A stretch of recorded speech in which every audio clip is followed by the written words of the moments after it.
Hey family, welcome back to yet another episode of Ohtobewhole with Camille Young, your girl. She's right here.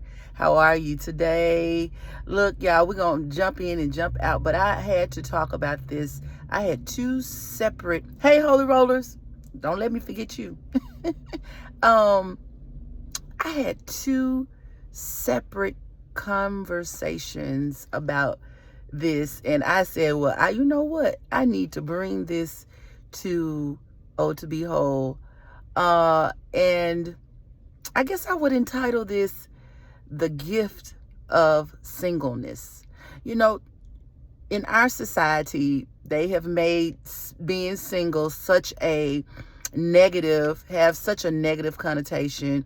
If you don't have a man, if you're a woman, or if you don't have a woman, if you're not a man, you're not married, all of that kind of stuff. A negative spin seems to be put on that. And, the conversations that I had, one of the people I talked to, he was married, and the other person I talked to, he was single.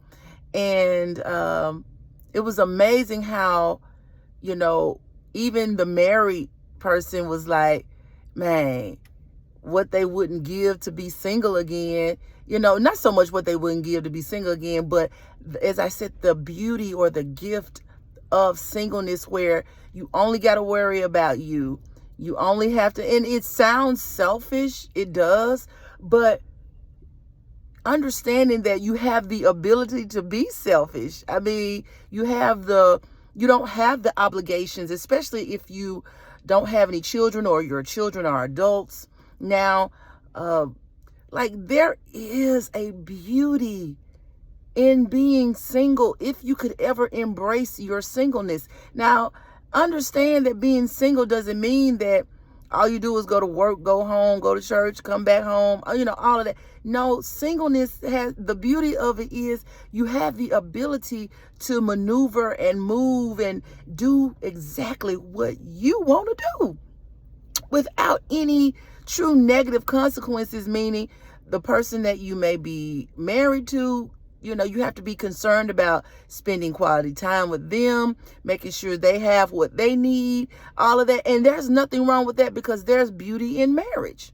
So I'm not downgrading that marriage at all, but I am upgrading singleness, because singleness, if for those of us who are single, not married, even those who may not even be in a serious, because I'm not in an exclusive relationship at this time. So being single for me is I don't feel any obligation to anyone else romantically, I'll put it that way. At this point in my life, I get to, if I want to go out with different guys, I can, because I don't have that obligation to one person or the exclusivity that comes with being in a dating relationship, and even to a higher standard, a married relationship. I don't have the obligation to a husband in making sure that he has what he needs. And, I got to go home a little quicker, a little faster, because, I'm trying to meet him there, or having food ready. Because, again, I am a more traditional type of woman. So, making sure there are meals there, making sure the house is clean, all of those things, or at least tidy, to create an atmosphere of cleanliness and not a lot of baggage, and not baggage, that's not the word I'm looking for. Not a lot of junk sitting around and all of that. And all I'm saying to you is, if you are single, learn to embrace where you are. Learn to, and when I say embrace, enjoy where you are. Enjoy the freedom that you have. I think that's the beauty of singleness, is a level of freedom and the opportunity to really put yourself in a better financial situation.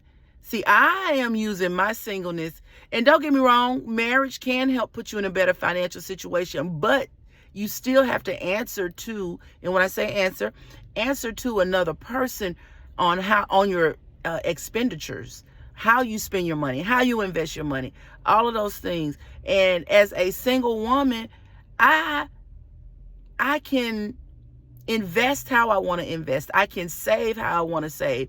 I can eat how I want to eat. You know, if I choose to eat sardines and crackers for dinner, I can do it and not really worry about how it's going to impact anybody. If I choose to sleep in on Saturdays, I can do it without worrying about how it's going to impact someone else. You know,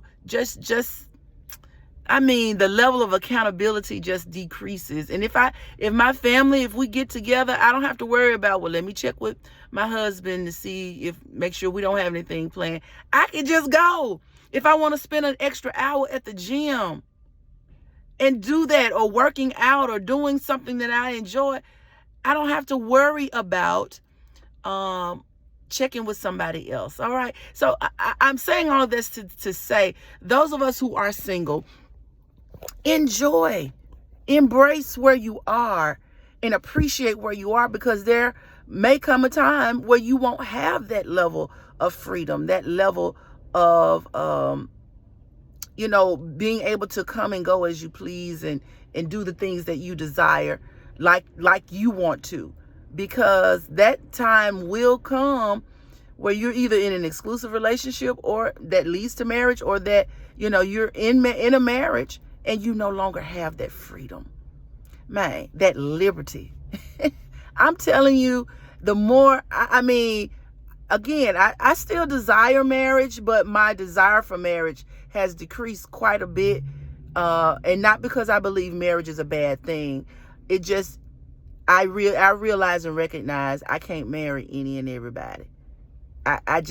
And I would rather stay single and wait for the right person, because my life is really, really good right through now.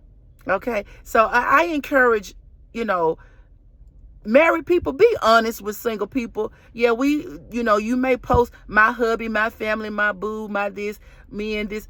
Be honest with single people about how challenging marriage can be, being in a marriage can be. So people who desire marriage so much, they'll understand, baby, the work that you got to put into a marriage.